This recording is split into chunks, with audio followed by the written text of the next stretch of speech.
Chava Shalom, mis queridos estudiantes, ¿cómo amanecen en este nido de águila?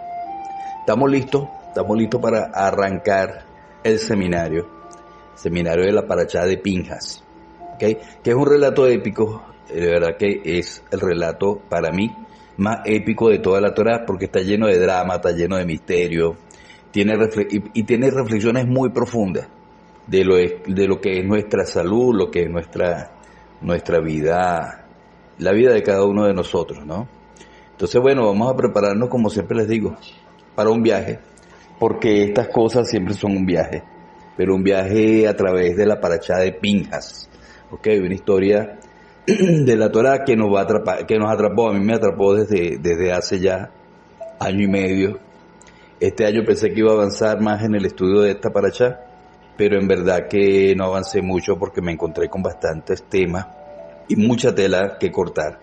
Entonces, vamos a encontrar esa mezcla implosiva, ¿no? De drama, un toque de sangre para añadirle emoción, resurrecciones inesperadas, hasta un intrigante matiz macabro romántico que te dejará pensando durante bastantes días. Entonces, desmenucemos juntos este relato porque, como diría la abuela, hay mucha tela que cortar. Es fundamental que abordemos la relación entre el Zohar y la salud con una perspectiva realista. Tenemos que ser realistas para poder entrarle a esta parashá, porque a veces la fascinación por lo místico, por lo mágico, por el milagro puede llevar a interpretaciones erróneas, buscando como que soluciones mágicas a todos los problemas. Entonces, crucial entender que el Zohar, aunque es una herramienta valiosa para la reflexión y el entendimiento, no es una panacea universal. ¿Por qué se los digo? Porque hay personas que dicen, y no es falso, que si estás enfermo y escaneas el Zohar en la Parashá Pinjas, sanas. No es falso, pero si tú no manejas el origen de lo que está produciendo tu enfermedad va a persistir, va a continuar, la enfermedad de la persona va a continuar. Entonces, ¿qué ocurre? Que está bien, la persona se partió un brazo, le duele, se tomó algo que lo anestesió, está bien, pero mientras te anestesia, soluciona el problema.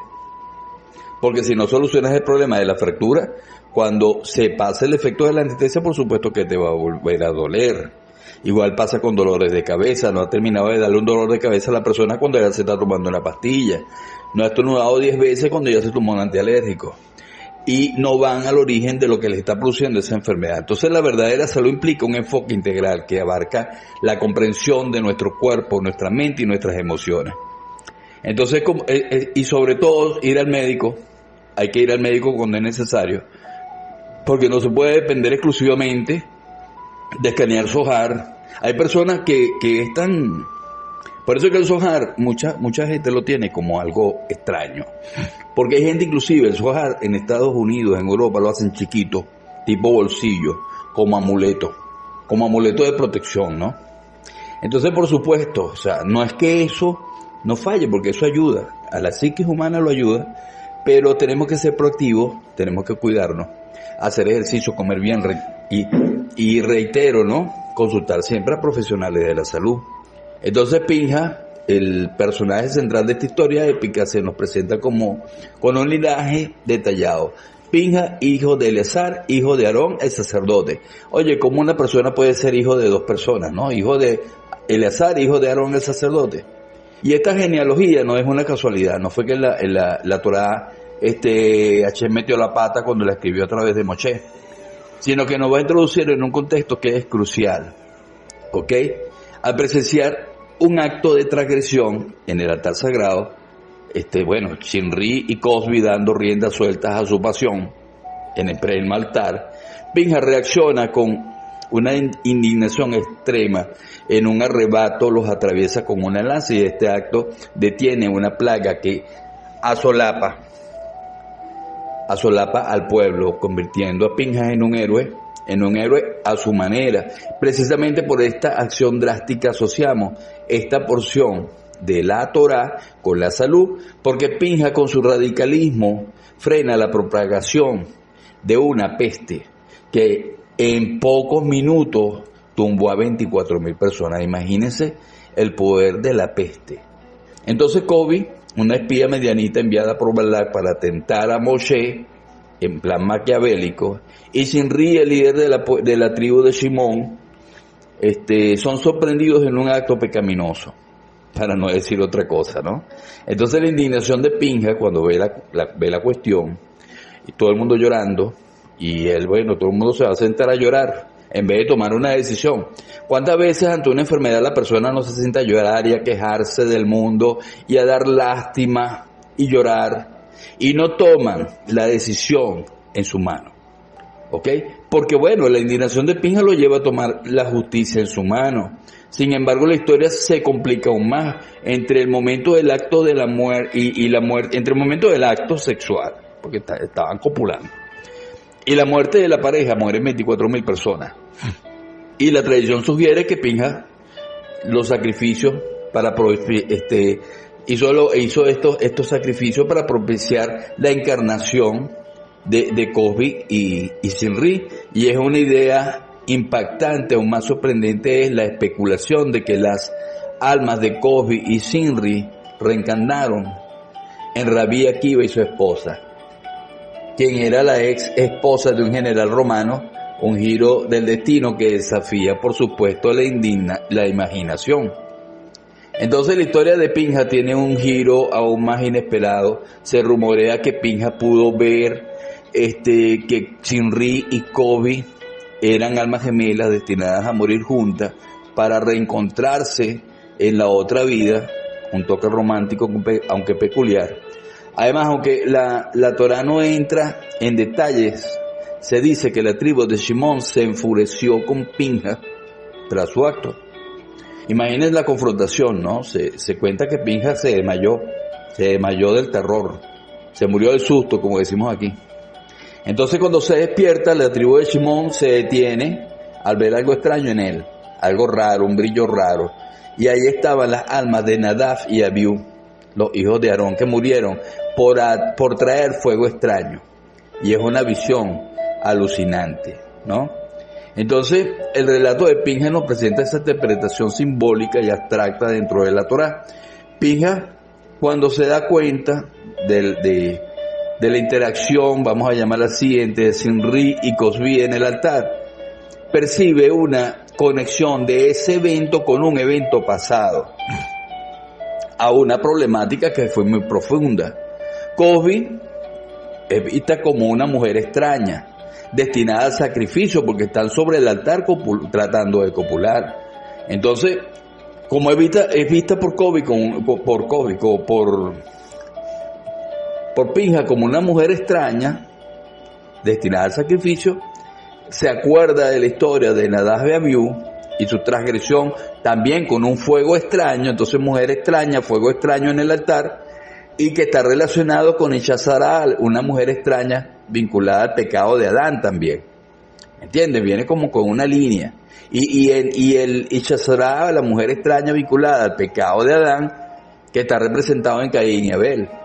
Entonces se sugiere que los hijos de Aarón tenían la misión de corregir esa faceta del pecado original, pero no lo lograron completamente. La reacción de Pinja al presenciar la repetición del patrón de la mujer extraña en ese momento ante el altar, ¿ok?, es lo que lo impulsa a actuar incluso a costa de su propia vida, o al menos de su vida profesional o posición sacerdotal, ¿no? Porque es todo un tema. Sin embargo, la historia lo recompensa. ¿Cómo lo recompensa? Con un sacerdocio eterno por su acción. A partir de ese punto se plantea que los hijos de Aarón encarnan en Pinja, lo que justifica la descripción de la Torá, que lo identifica con un hijo tanto de Eleazar como de Aarón. La Torá nunca se equivoca. Cuando la Torá escribe algo es porque algo es. Él fue hijo de Aarón, pero fue hijo de Eleazar, pero cuando encarnan Nadab y Abiú en Pinja, entonces también es hijo de Aarón. Entonces crea una compleja mezcla genealógica con implicaciones cósmicas, por supuesto. Entonces la parashá de Pinja nos invita a esa reflexión sobre la salud, la justicia, la fe, el fanatismo, el destino y el amor en sus formas más complejas. Una historia para explorar y debatir. Entonces, madre mía, qué semana, ¿no?, de inmersión en textos profundos. La porción de Pinja Es un festival de simbolismo, reflexiones, nos ofrece, no sé, una serie, unos ricos conceptos interconectados que invitan a la introspección, a la comprensión de nuestra propia responsabilidad en el universo. Lejos de ser una mera narrativa histórica, esta porción se convierte en un espejo que refleja nuestras acciones, decisiones y su impacto en el mundo que nos rodea. Y esta porción, cuando ustedes la estudien así, que la estudian desde el Zohar, oye, es sumamente, ¿cómo se diría? Te pega al estudio, o sea, como que entras te apasiona, te enfoca y no puedes dejar de estudiarlo. Entonces, en el centro de esta narrativa que estamos estudiando, por supuesto que está Pinja, esa acción individual que hace tiene consecuencias trascendentales, porque Pinja logra dar vuelta al enojo divino dirigido a todo Israel. Le dio vuelta al enojo de Hashem. Una responsabilidad abrumadora que coloca sobre su hombro el destino de todo un pueblo. Este acto de valentía y determinación no solo se lo convierte en una figura digna de reconocimiento, sino también nos plantea la pregunta de cómo nuestras propias acciones aparentemente pequeñas pueden tener un impacto significativo en el bienestar colectivo. Sin embargo, la historia de Pinja no se limita a un acto heroico aislado, porque el texto también nos introduce al concepto de celo, quiná, ¿okay? Cuyo valor numérico nos revela, el valor numérico que revela es el mismo que el de Yosef y Yesod, el mismo valor numérico del concepto celo. Entonces, esta coincidencia, lejos de ser fortuita, nos invita a que exploremos las conexiones más profundas entre estos conceptos. Además, se nos presenta la noción de que cuando un esposo le entra un espíritu de pureza, puede celar a su esposa. Y aquí el celo no se presenta como una emoción posesiva o una posesión tóxica, sino como algo relacionado con el sentido de lo correcto, de lo justo, el defender lo que uno cree. Eso es ser celoso. Entonces, esta interpretación del celo nos obliga a que nos cuestionemos nuestras propias concepciones y a examinar si estamos a la altura de las circunstancias. Oye, ¿estamos defendiendo lo que creemos con la misma pasión y determinación que Pinjas? ¿Nos dejamos llevar por los celos destructivos o los canalizamos hacia la defensa de la justicia y la rectitud? Esta porción de Pinjas nos desafía a que reflexionemos sobre nuestras propias acciones y a que nos esforcemos por ser mejores personas, por tener un impacto positivo en el mundo que nos rodea. Entonces la drama se complica un poco más cuando Pinjas se gana el derecho de ser, cuando se gana el derecho de ser Cohen, pero no es que pierde el derecho de ser Cohen cuando mata a Pinjas, a esta parejita simpática, sino que gana el derecho de ser Cohen de por vida. Y es un premio que es aparentemente exagerado, que sin embargo adquiere un nuevo significado al indagar profundamente en su acción. No sé cómo lo verán otras religiones, esta es la posición judía. Entonces el Zohar revela que Hashem le estaba pidiendo a Moshe que le transfiriera algo a Pinjas, un traspaso de poderes.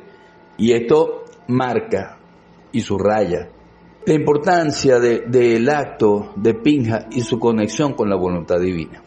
Aquí es donde las piezas de rompecabezas comienzan a encajar. La historia insiste en que esta acción que hizo Pinjas está íntimamente ligada al concepto de la quiná, del celo o del yesod, inevitablemente, ¿no?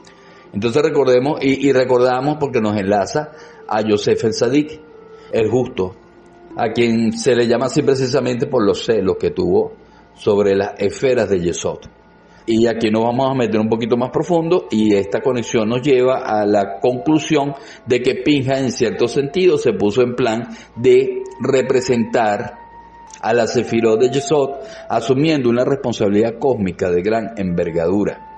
Entonces, este fragmento que se nos presenta esta semana, que es tradicional, ¿no? En la tradición, el tradicional de la tradición judía, valga la redundancia, y que también fue tema, esta paracha ha sido un tema de asesinatos a nivel mundial, a nivel religioso, porque así como Pinjas mató a esta gente porque estaba profanando el templo y en contra de de lo que hoy en día es el judaísmo.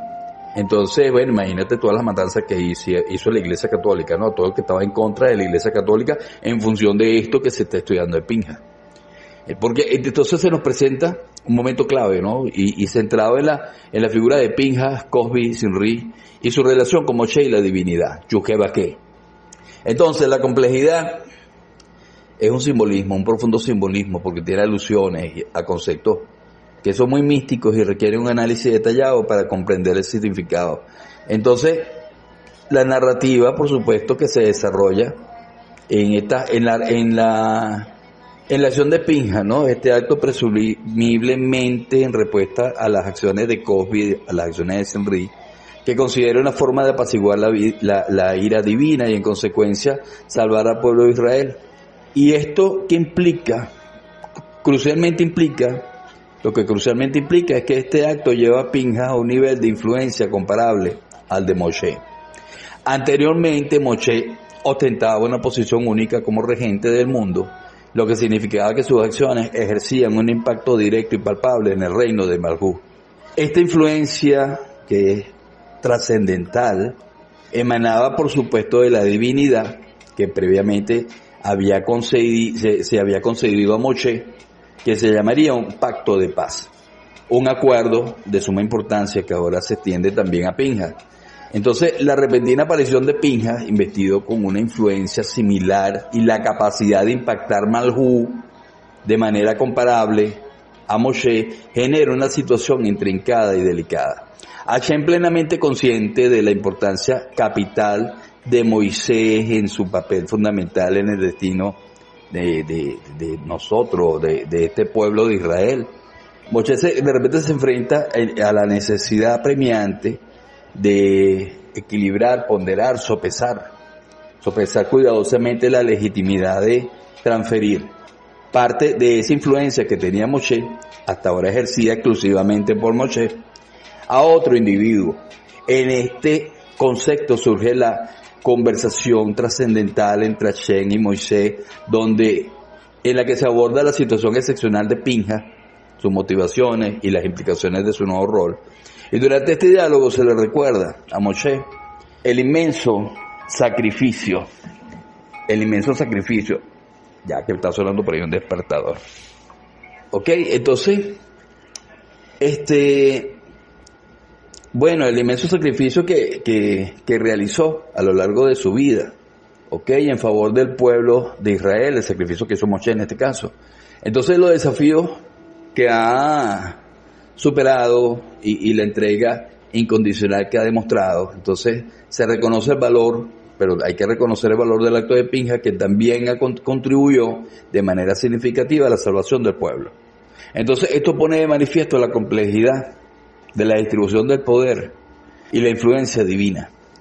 La humildad de Moshe se manifiesta en su cuestionamiento sobre la necesidad de que Hashem le consulte, reconociendo la soberanía divina. Incluso sugiere la posibilidad de ceder Malhut a Pinja, y esto demuestra negación y el desinterés en el poder personal, y este gesto subraya la importancia de la humildad en el servicio al pueblo en el liderazgo. Un aspecto particularmente intrigante del texto es su origen.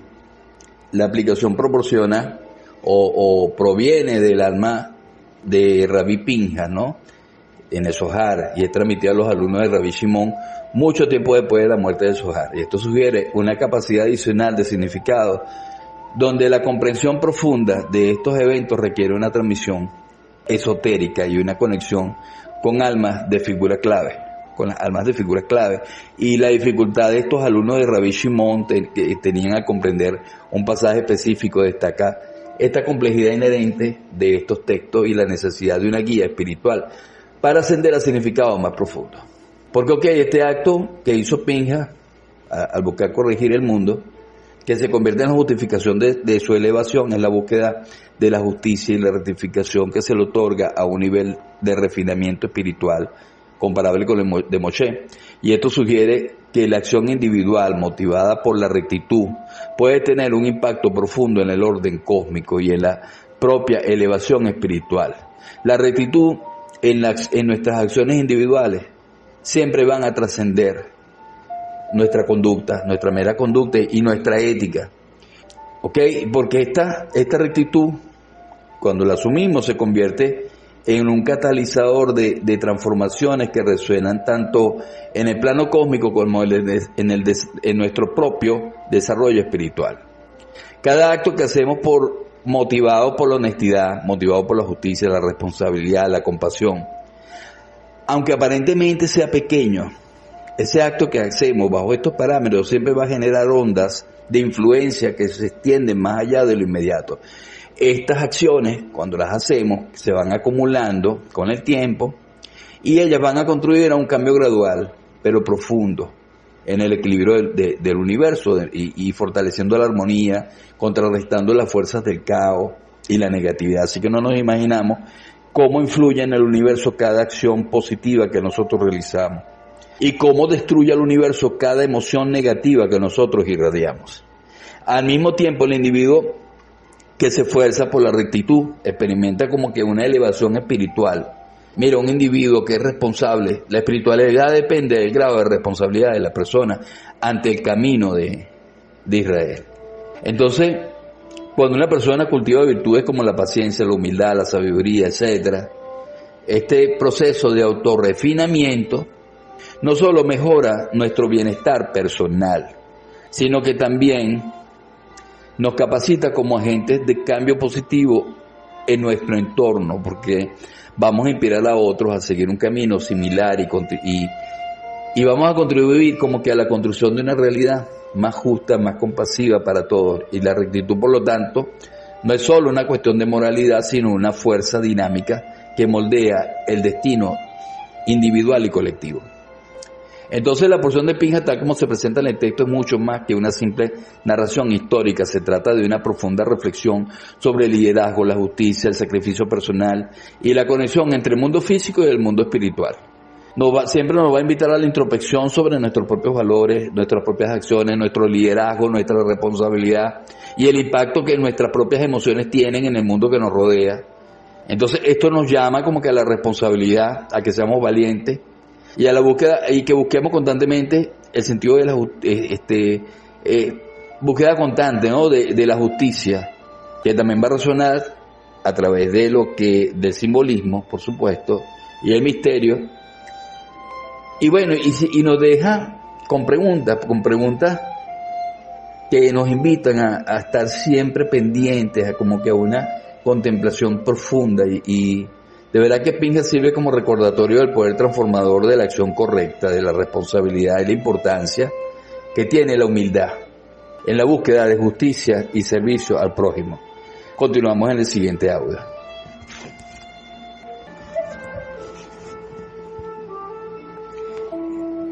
Continuamos. Entonces se plantea la situación hipotética en la que Hashem le indica a Moshe que comparta su influencia con Pinja, y esto sugiere como que una división de la autoridad que Moshe tenía como líder y principal interlocutor con la Shekinah, que es la presencia divina, la luz divina. Sin embargo, en lugar de mostrar celos o resistencia, Moshe acepta la propuesta, dice claro que sí, y al decir ese claro que sí, por supuesto que demuestra una actitud generosa y desprendida al ser parte de su posición de liderazgo. Pero acá, mis queridos talmidines, alumnos todos, viene la magia, el truco de ilusionismo divino. Aunque Pinja se enchufa al mundo y alcanza ese nivel cósmico, Moshe no pierde ni un poquitico de su poder. Porque es como encender una vela con otra. Tienes al encender una vela con otra vela, tienes dos velas iluminando full. La primera no se va a achicar, ni un poquitico, ¿no? Entonces la moraleja que el Creador quería clavarle a Moshe es que la luz, cuando se comparte, se multiplica, no se divide. No es como el espacio físico donde dos objetos no pueden ocupar el mismo lugar a la vez. Porque en los mundos superiores compartir nuestra energía, conocimiento, nuestra buena disposición con los demás no implica una disminución personal, sino más bien un proceso de enriquecimiento mutuo. Al diseminar, al irradiar energía positiva, emociones positivas, no emociones negativas, Mira, al irradiar una energía positiva no la agotamos, sino que generamos un circuito virtuoso que nos retroalimenta con nuevas perspectivas y una motivación renovada. Voy a bajarle un poquito de volumen a este equipo que me está exagerando volumen. Ok, como decía, o sea, algo renovado, porque al diseminar, al irradiar nuestra energía positiva, por supuesto que lo que vamos a tener es esa motivación constante en el mundo que nos rodea.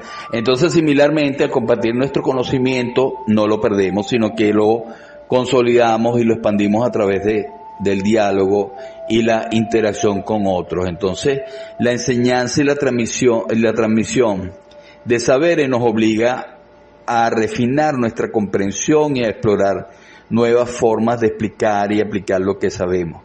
Entonces, finalmente, al irradiar nuestra buena onda, no nos vaciamos de optimismo, sino que creamos un ambiente positivo que nos beneficia a todos. Entonces, la amabilidad, la generosidad, siempre van a generar esa reciprocidad, esa respuesta, y va a fortalecer los lazos sociales y contribuye al bienestar colectivo, que también nos impacta, por supuesto, de manera individual.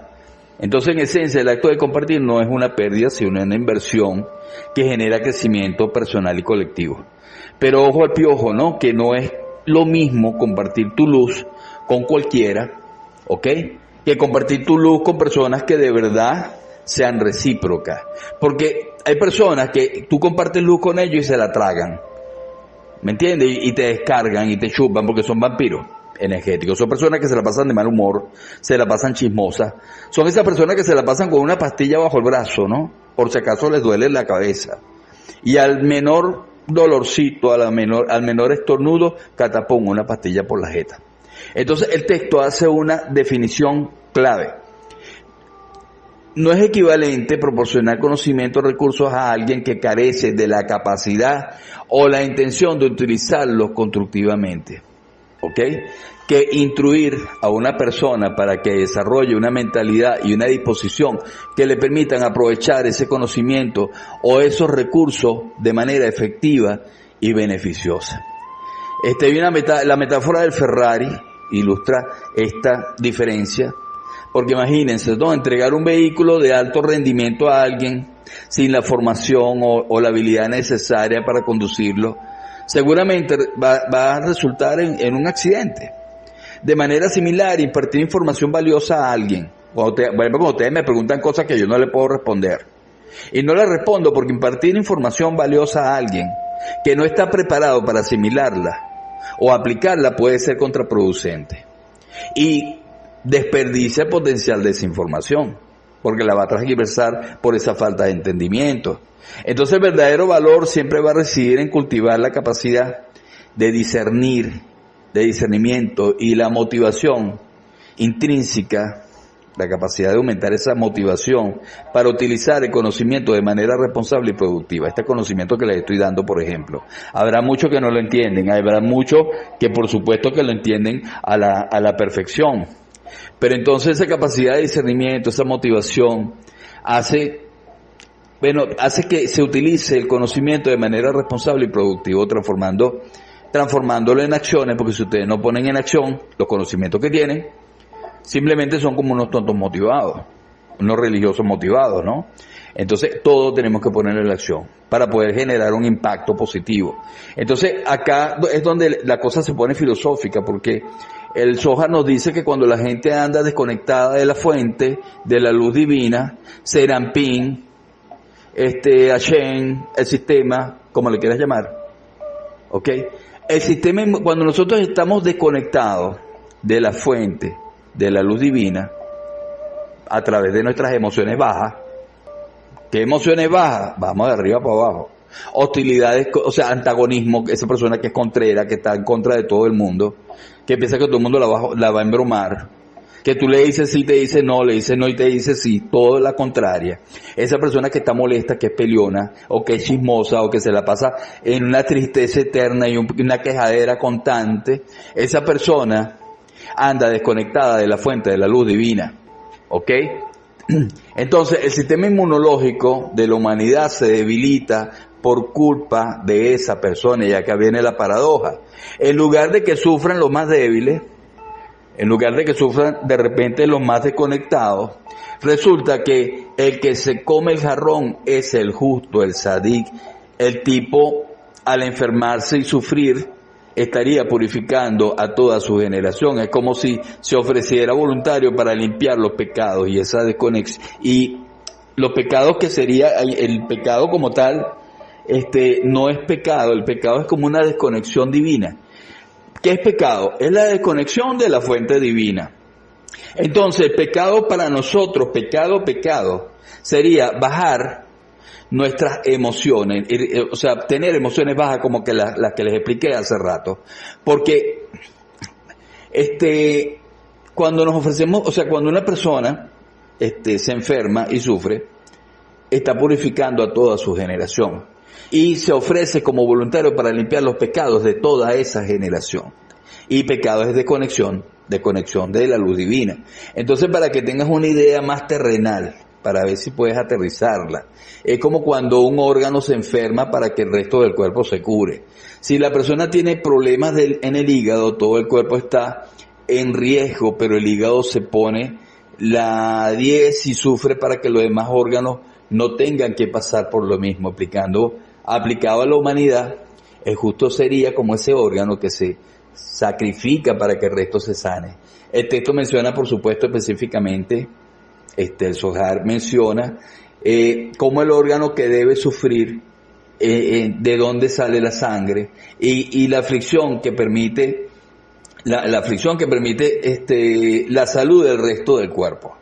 Entonces, el sistema Hashem, Adonai, Dios, como le quieras llamar, manda la enfermedad a uno solo, al justo, y gracias a su sacrificio el resto de la humanidad se salva. Tremendo, ¿no? Un concepto digno de una película de superhéroes con tintes religiosos. Ahora, esa persona, cuando es un sadik que se enferma, es porque está ocurriendo eso. No que todo que se enferme sea un sadik. ¿Ok? Es cuando el sadik se enferma, que dice, bueno, pero esa persona tan justa, tan iluminada, tan elevada espiritualmente, ¿cómo se va a enfermar? Porque le está purgando las enfermedades del resto de la humanidad, porque no ha sabido manejar algo. O sea, si yo me quejo de que las personas borrachas matan a los muchachos o a personas en la calle, y yo no hago una fundación, no hago algo por eso, por supuesto que yo voy a sufrir, la persona va a sufrir las consecuencias. Entonces ese concepto es tremendo, y el Zohar nos tira luego que otra bomba cuando el creador se refiere a Serampín. En realidad está hablando del nombre Yuhé-Bajé, que sería como la versión power de Serampín. Si bien Serampín en potencia es como Gesed, la bondad en la práctica es como Yesod, el fundamento, pero sin la parte de sentir. Y es un lío bárbaro. La cosa se pone rara porque cuando la manifestación de Serampín ocurre entre Yesod y Nukba de Serampín, genera una especie de pacto de paz, y ese pacto es el que Moshe le pasa a Pinja, que lo consigue al sellar el celo divino. Entonces la interrogante central que surge es la razón por la cual Moshe necesita transferir su dominio o autoridad a Pinja. Se considera que Moshe aparentemente conserva el mismo poder que antes. Ambos lo mantienen de manera recurrente, como el ejemplo de la velita que les puse. Y esa pregunta se vuelve aún más intrigante al tener en cuenta que el Creador ya tenía el conocimiento previo de que Moshe no entraría a la tierra de Israel, mientras que Pinja sí lo iba a hacer, incluso transformándose en Elías el profeta. Y este último personaje, Elías, experimenta una transformación singular, evitando la muerte y ascendiendo en un carruaje de fuego. El individuo se convierte en una figura casi mística, similar a un Highlander, un inmortal que vive durante casi 600 años y evoluciona hasta convertirse en un ángel con la capacidad de materializarse y materializarse a voluntad. Entonces la cuestión central radica en el traspaso del liderazgo de Moshe a Pinja, y de Pinja a Elías, un individuo ya destinado a la grandeza. Y la clave no reside únicamente en la posesión del poder, sino en la garantía de su transmisión continua, evitando que se extinga como el líder actual. ¿ok? Y se asemeja como que a cuando sembramos una semilla, donde la simple posesión no es suficiente, porque se requiere la siembra para asegurar la fructificación. Y quizás Pinhas, Elías, representaba la semilla que Moshe necesitaba plantar para asegurar la perpetuación de la luz, incluso tras su partida. Y este intricado y difícil proceso invita a la reflexión y al análisis continuo, planteando interrogantes, por supuesto, sobre la naturaleza del liderazgo y su legado. Y bueno, ¿cómo vamos? ¿Quién tiene preguntas? Oye, pueden interrumpir, pueden preguntar. Ok, entre paréntesis y paréntesis pueden preguntar. Y bueno, de todas maneras, todas estas ideas las vamos a aclarar ahora cuando tengamos la clase presencial a los que puedan asistir, por supuesto. Entonces, el punto de partida, según parece, es la diferencia entre Pinhas y Moshe. Moshe, el libertador, el que sacó al pueblo de Israel de la esclavitud física de Egipto, representa una conexión con lo superior, con la Sefirot Keter, Jomá y Binah. Y su misión era romper el bloqueo que impedía que esa energía fluyera hacia Serampín, hacia las emociones, que vendría a ser Israel. Y era devolver la conexión entre Jomá y Binah, una comunión en los mundos superiores. Entonces imagínatelo como un tipo que se enchufa al cable de corriente. Esta información es un poquito profunda, pero no importa, yo también voy a dar información que sea masticable para todos, pero para que este audio le sirva a varias personas, no a una sola, ¿ok? Entonces, el texto presenta una interpretación particular de la figura bíblica de Pinhas. Y lo va a contrastar con la de Moshe y la va a vincular con conceptos místicos. Entonces se describe a Pinhas como una figura que encarna el arquetipo de Yesod, lo que según esta interpretación le confiere control sobre la Shekinah o la energía divina o la presencia divina en Malhú, la materialidad. Entonces la distinción clave está en la conexión entre los mundos superiores y el mundo físico, los mundos espirituales y el mundo físico. Mientras que Moshe se describe como un conector, Pinhas se presenta como alguien que trae el dominio y la energía de los mundos superiores al plano terrenal. Entonces, la analogía del cable y la bombilla ilustra esta diferencia. Moshe enchufa el cable, establece la conexión, pero Pinhas se asegura de que la bombilla se encienda. Es decir, Moshe establece la conexión y Pinhas materializa la energía. Y esta capacidad de encender la bombilla se asocia con la energía de Pinhas para la sanación. ¿Vamos bien? Entonces la explicación radica en una unificación de Serampín y Malhú, lo metafísico y lo físico, lo espiritual y lo físico, el mundo espiritual y el mundo físico, y en otras palabras, Pinhas representa la habilidad de manifestar la energía divina en el mundo tangible, lo que a su vez se considera fundamental para la sanación. Entonces, el texto representa a Pinhas como un catalizador entre lo espiritual y lo material. ¿Ok? Y este concepto, entre lo espiritual y lo material, cuya energía, por supuesto, que facilita la manifestación de la sanación. ¿Cómo va a facilitar esa sanación? A través de la unificación del mundo emocional, de las emociones de la persona, con su vida material, porque las emociones son las que originan la materialidad. Nosotros estamos viviendo la vida que estamos viviendo gracias a nuestra mentalidad que generó emociones.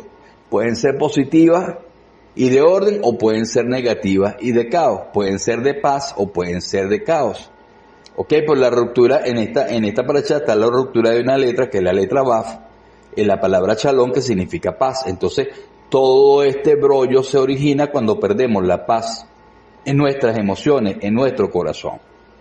Entonces, cuando hay una ruptura de la Baf, no hay unificación entre los mundos emocionales, o sea, entre los mundos superiores, la presencia divina y en nuestra materialidad. Entonces, al romperse la presencia divina, gracias a esas energías bajas, a romperse la paz en base a que se pierde la paz, en la palabra Shalom, entonces allí comienza un proceso de degradación de la materia. Comienza a enfermar el cuerpo, la empresa, el matrimonio, lo que sea que venga. Entonces el concepto de la sanación va a trascender a la mera biología y se adentra al campo y al ámbito de la energía y la conexión interna, la curación de enfermedades graves como el cáncer en personas con pocas esperanzas médicas. No se limita a la respuesta del cuerpo a tratamiento, sino que también va a involucrar una dimensión más profunda desde esta perspectiva, enfermedades como el cáncer pueden interpretarse como manifestaciones de una desconexión interna, señales de que un proceso de curación más profundo está en marcha. ¿Ok? Entonces esta visión considera que la salud no es solo la ausencia de enfermedad, sino un estado de equilibrio y armonía entre el cuerpo, la mente, con sus emociones y el espíritu. Entonces la enfermedad en este sentido puede ser una oportunidad para identificar y abordar las causas subyacentes de la desconexión interna que tuvo ese individuo, ya sean emocionales, espirituales o energéticas.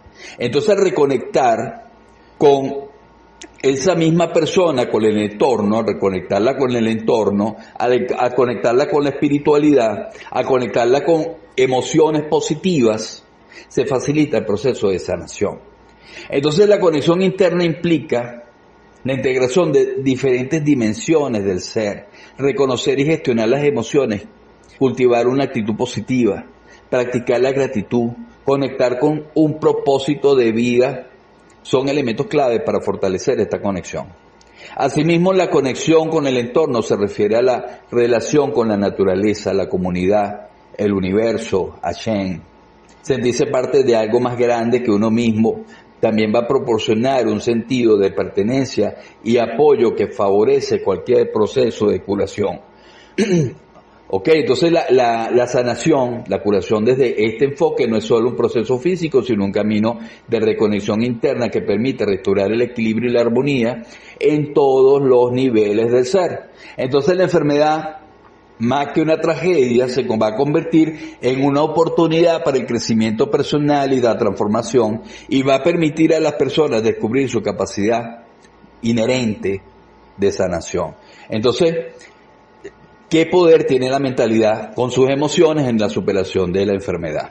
Entonces, la salud es un estado complejo influenciado por múltiples factores, desde la predisposición genética hasta los cambios de hábitos en la vida de un individuo. Si bien la medicina moderna juega, por supuesto, con un papel que es innegable en el diagnóstico y en el tratamiento de enfermedades, existe una creciente comprensión del impacto que la mentalidad, con sus emociones y la actitud de la persona pueden tener en el proceso de curación. No se trata de negar la importancia de la atención médica, por supuesto que no, la atención médica profesional es importantísimo, es vital, porque eso es lo que va a curar el aspecto físico de la enfermedad. Entonces no se trata de negar esa importancia, se trata de reconocer el poder intrínseco que reside en la psique humana para influir en la propia salud.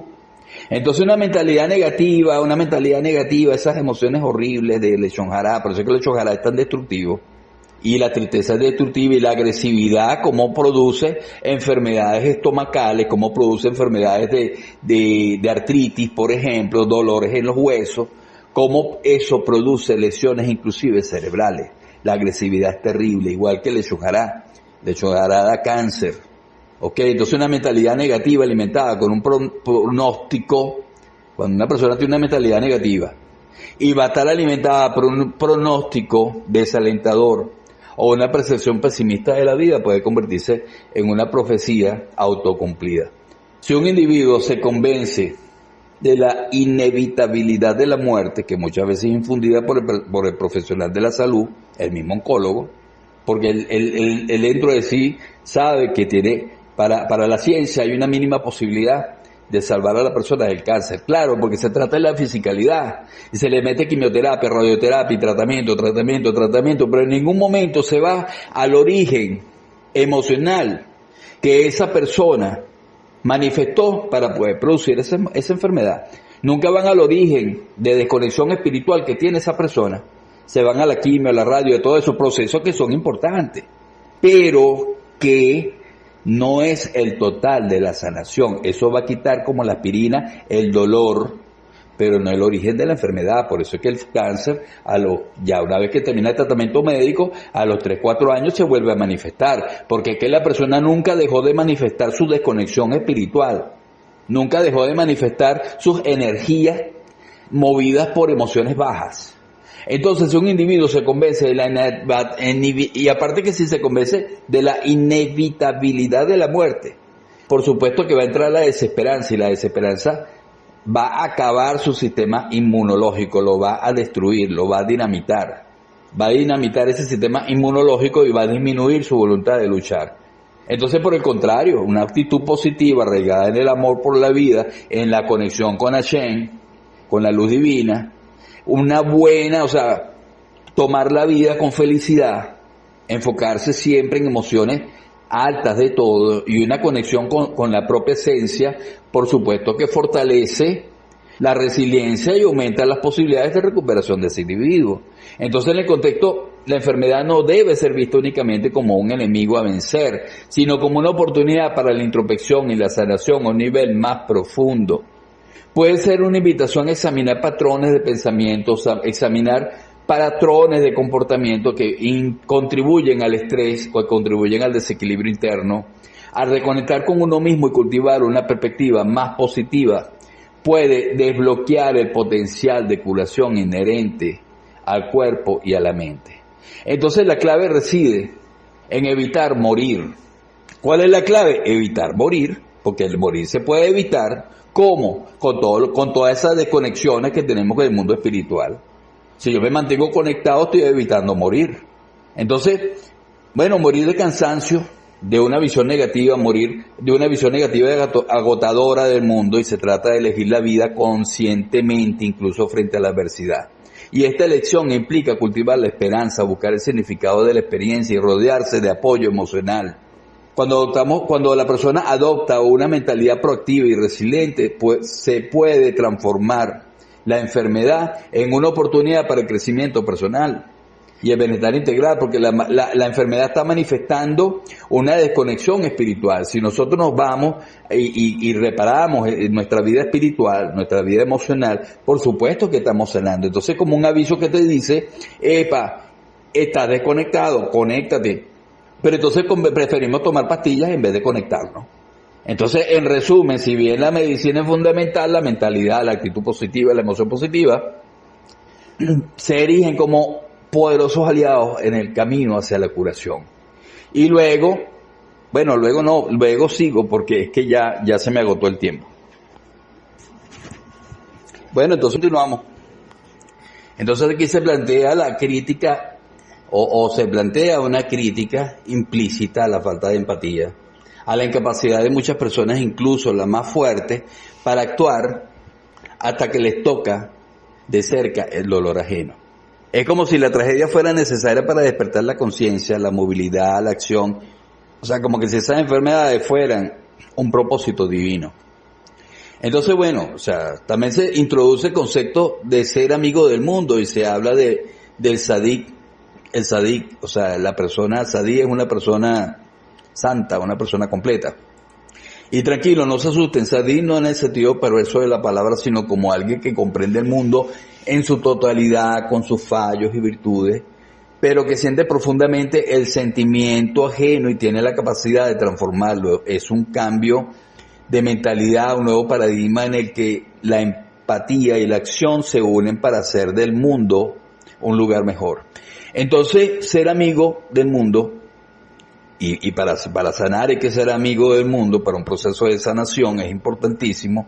Por eso es que ser amigo del mundo implica una profunda conexión con la realidad que nos rodea, un compromiso activo con su bienestar y una visión esperanzadora hacia su futuro. Y esa amistad, de ser amigo del mundo, esa amistad se construye sobre la base del entendimiento, lo que requiere un esfuerzo constante por comprender las complejidades de los sistemas naturales, las dinámicas sociales, las estructuras políticas, los desafíos económicos que configuran nuestro planeta. Aceptar el mundo con sus imperfecciones, contradicciones, es un paso fundamental. Implica reconocer la diversidad de culturas, las perspectivas y experiencias humanas, así como la validez de diferentes formas de vida. Sin embargo, esta aceptación no implica complacencia, sino implica un llamado a la acción. Ser amigo del mundo significa querer transformarlo para bien, impulsando cambios positivos que promuevan la justicia social, la equidad, la sostenibilidad ambiental, el desarrollo humano. Y esta transformación requiere un compromiso a largo plazo, una colaboración global y una voluntad de desafiar las estructuras de poder que se perpetúan o que perpetúan la desigualdad, porque viven en la desigualdad, viven en la degradación ambiental. Entonces, en esencia, ser amigo del mundo es abrazar una ética de responsabilidad y cuidado, buscando activamente construir un futuro más justo, próspero y sostenible para todos. Así que bueno, ahí lo tenemos, un viaje a través de la sanación, la energía, la empatía y la transformación social. Un rollo, sí, pero con mucha amiga. Al final de lo que se trata es de conectar con nuestra esencia, amar la vida y actuar para hacer del mundo un lugar mejor. Y eso implica entender un poco de misticismo, pues. Bueno, misticismo bienvenido sea. En ocasiones, un miembro de la familia asume de manera involuntaria el rol de depositario del sufrimiento colectivo. Óyelo, un miembro de la familia asume de manera involuntaria el rol de depositario del sufrimiento colectivo, como les hablé en los anteriores videos. Esta dinámica, lejos de ser una decisión deliberada, emerge como una desafortunada confluencia de factores que incluyen la particular configuración emocional del individuo y las circunstancias históricas que lo rodean. Esta persona se transforma, por supuesto que sin querer, sin proponérselo, sin tenerlo en mente, en un recipiente de los traumas no procesados, los secretos silenciados y los esquemas de comportamientos disfuncionales que han permeado su historia familiar.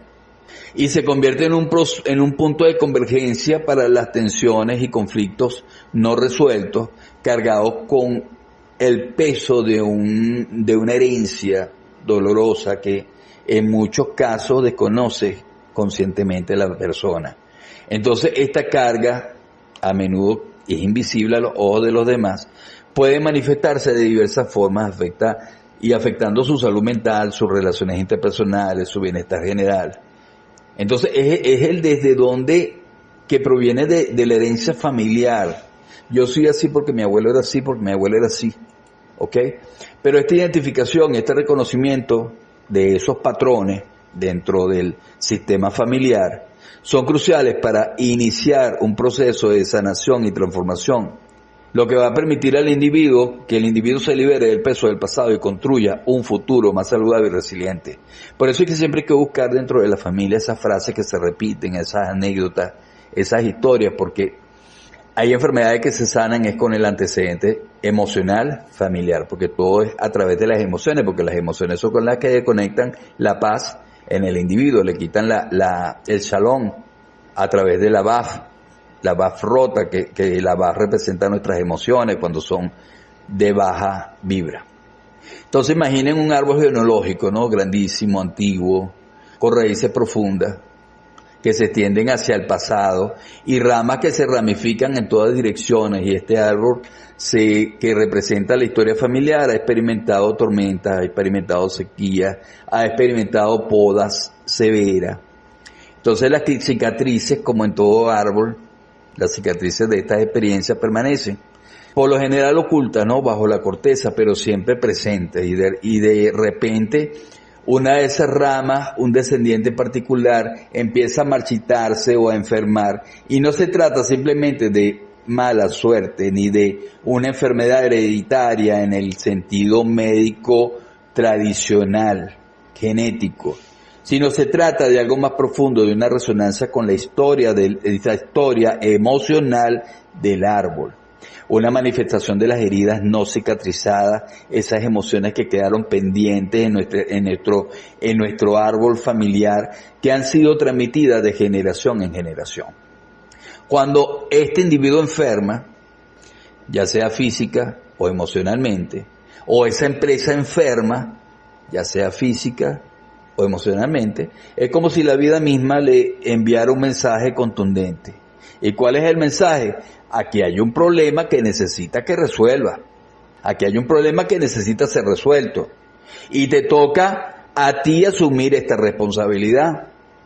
Entonces, inicialmente la reacción suele ser ante la enfermedad. La reacción del individuo suele ser de miedo, de rabia, de confusión. La pregunta ¿por qué yo?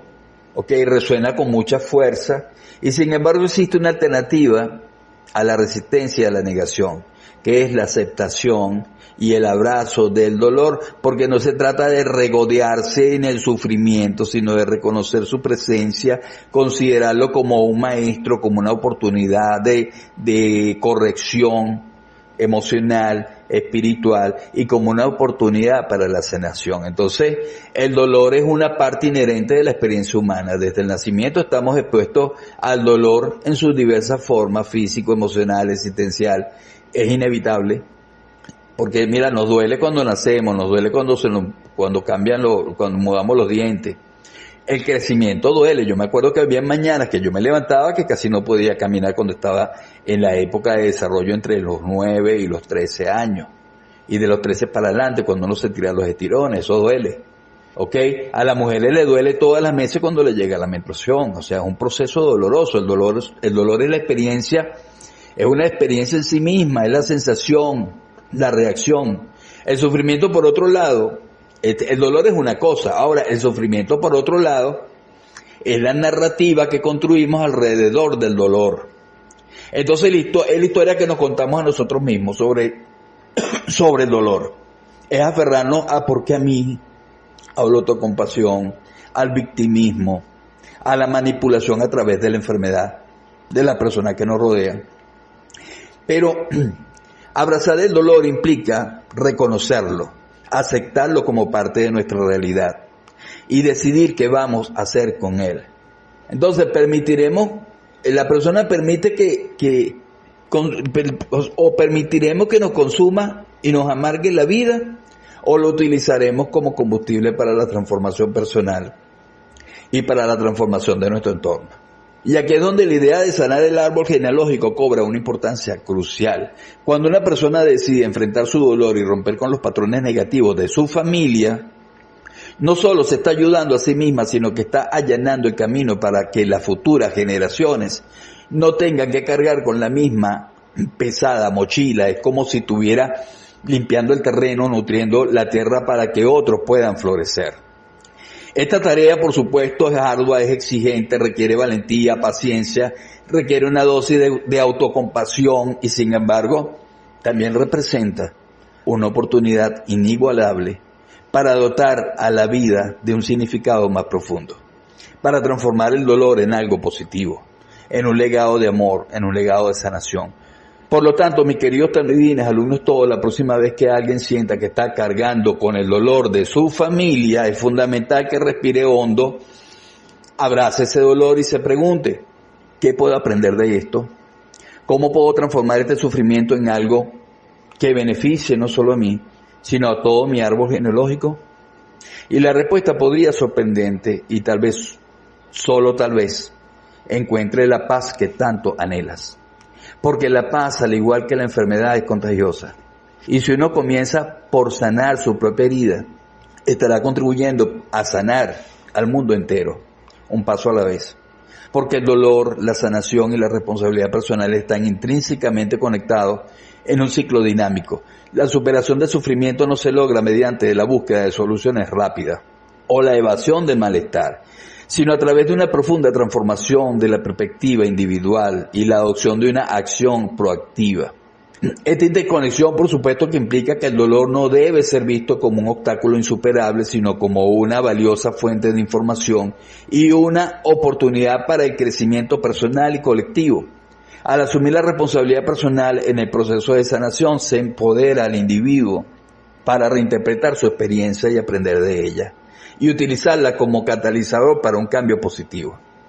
Este enfoque, que es holístico, reconoce que la sanación no es un proceso pasivo, sino un viaje activo que requiere compromiso, que requiere autoconciencia y la voluntad de transformar el dolor en una pieza impulsora para el desarrollo personal y la contribución a la comunidad. El dolor como componente de la condición humana ¿ok? Va a persistir más allá del mero anhelo de que pare. O sea, el dolor va a continuar aunque tú deseas que pare. La curación auténtica, según se plantea, reside en una transformación profunda de la perspectiva de cada individuo. En lugar de que el individuo se concentre primordialmente en la propia aflicción, la atención y la energía deben canalizarse hacia la promoción del bienestar ajeno. Entonces se invoca la figura de Pinja, un individuo caracterizado por su disposición a realizar sacrificios en aras del beneficio colectivo superior, y es como un arquetipo ejemplar a emular. Esta modificación sustancial en la forma de pensar, este desplazamiento gradual del egocentrismo, es precisamente lo que cataliza y facilita de manera significativa un proceso curativo. Es lo que permite trascender ese sufrimiento personal mediante la empatía y la dedicación al prójimo. El dolor es crucial. El dolor en sus múltiples manifestaciones, desde una simple dolencia física, simple dolor de muela, una jaqueca, hasta complejas situaciones de adversidad. El dolor suele generar una búsqueda intuitiva de alivio. Sin embargo, es crucial discernir comparar entre un alivio temporal y una verdadera sanación.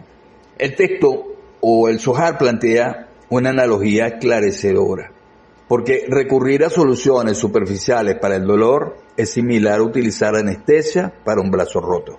Si bien la anestesia adormece la sensación dolorosa, la fractura persiste, está allí sin ser atendida. Entonces, de manera similar, un analgésico puede mitigar el dolor de cabeza, por ejemplo, pero al hacerlo puede retrasar la identificación y la corrección que debemos hacer a esa causa que lo está produciendo, la causa subyacente, como dicen por ahí. Entonces, la verdadera sanación, por el contrario, implica un abordaje profundo y comprensivo de la raíz del problema. Ante la adversidad, ya sea física, ante esas adversidades emocionales, siempre va a surgir la necesidad de investigar y buscar la justicia. La justicia, por supuesto, que no debe entenderse como una búsqueda de venganza o un proceso litigoso, sino como una indagación profunda que busca comprender las causas del dolor y en consecuencia prevenir su recurrencia. Implica un análisis crítico de las circunstancias, una reflexión sobre las acciones que pudieron haber contribuido al problema y finalmente la adopción de medidas correctivas. Y bueno, tenemos que animarnos a transformar esa energía generada por la enfermedad o la adversidad en una energía positiva, en una fuerza positiva. En lugar de desesperarse o ponerse pasivo, el Zohar nos propone utilizar la experiencia como un catalizador para reparar algo, para crear un impacto positivo en el entorno, incluso a nivel generacional. Y puede implicar quizás, cambio de hábitos perjudiciales. Eso va a implicar el cambio de hábitos perjudicial que produjo la enfermedad. Eso implica también fortalecer relaciones interpersonales. Eso implica contribuir a una causa social. O implica simplemente adoptar una perspectiva más consciente y comprensiva ante la vida. Entonces, en definitiva, la verdadera sanación reside en transformar el dolor en un impulso para el crecimiento y la mejora, tanto personal como colectiva, y se trata de aprender de la experiencia y contribuir a un futuro más resiliente y equitativo y aumentar la capacidad de asumir la responsabilidad personal, porque eso define la diferencia entre una actitud infantil y una madura. Ante el sufrimiento se presenta siempre una bifurcación, ¿no? O sucumbimos al victimismo y la queja constante, o tomamos la rienda de la situación y buscamos soluciones. ¿Ok? Y es como una advertencia contra la dependencia de situaciones externas, como el escaneo. O sea, voy a escanear el Zohar para sanarme. Te va a sanar, pero tienes que cambiar. ¿Ok? Las medicinas sí te van a quitar el dolor, pero no te van a sanar. No son suficientes. Porque hay que enfatizar la importancia del esfuerzo personal y hay que remarcar muchísimo que el cuerpo es un reflejo de un estado interno más profundo y que cada individuo posee el poder de moldear su propia realidad. Entonces, la responsabilidad personal va a emerger como un pilar, por supuesto que es fundamental en esta filosofía, y va a implicar reconocer que, si bien las circunstancias externas pueden ejercer influencia La respuesta individual ante ella es lo que verdaderamente define el rumbo de la vida. Aceptar la responsabilidad implica dejar de buscar culpables externos y concentrarse en las acciones que se pueden tomar para mejorar la situación. Ligado a la responsabilidad, por supuesto que se encuentra el control. Y no nos vamos a referir al control absoluto sobre todos los aspectos de la vida, lo cual es irrealizable completamente, sino control como la capacidad de controlar la propia reacción ante los desafíos. Se trata de elegir cómo interpretar los eventos, qué acciones emprender, qué actitud adoptar. Y este control, amigo, amiga mía, talmidines todos de esta comunidad Chadreora, este control interno es el que te permite navegar, las dificultades con mayor persistencia y determinación. ¿Ok? Por eso es que es importante reconocer el dolor no como un fin en sí mismo, sino como una oportunidad de crecimiento. El dolor, ya sea físico o emocional, puede ser una fuente de aprendizaje y fortaleza. Al afrontar activamente el dolor, en lugar de evitarlo o negarlo, se puede transformar un motor para el desarrollo personal y la superación de obstáculos. Esta transformación no solo beneficia al individuo, sino que también puede tener un impacto positivo en las generaciones futuras. A romper ciclos, cuando se rompen esos ciclos de sufrimiento, esos patrones negativos. Entonces, finalmente, amiga mía, amigo mío de esta comunidad, también es todo, llegamos al final. Entonces, para finalizar, quiero definir el mensaje central, porque el mensaje central de esta paracha es un llamado a la acción. De este seminario, el mensaje central es llamarlos a la acción, instarlos a dejar atrás la queja. Y de verdad, dejar atrás la queja y la inactividad y tomar las riendas de tu propia vida, responsablemente. La vida, se recuerda, es finita y valiosa y no debe ser desperdiciada en la pasividad y el sufrimiento. Y tenemos que recordar que las empresas también enferman, la familia también enferma, no solamente el cuerpo humano. Y que tenemos que ir hacia un proceso de sanación en todos los aspectos de nuestra vida, personal, familiar, de pareja, empresarial. Y tenemos que asumir la responsabilidad personal ejerciendo el control interno y transformando el dolor en una fuerza positiva. Se puede construir una vida más plena y significativa. Shalom a todos.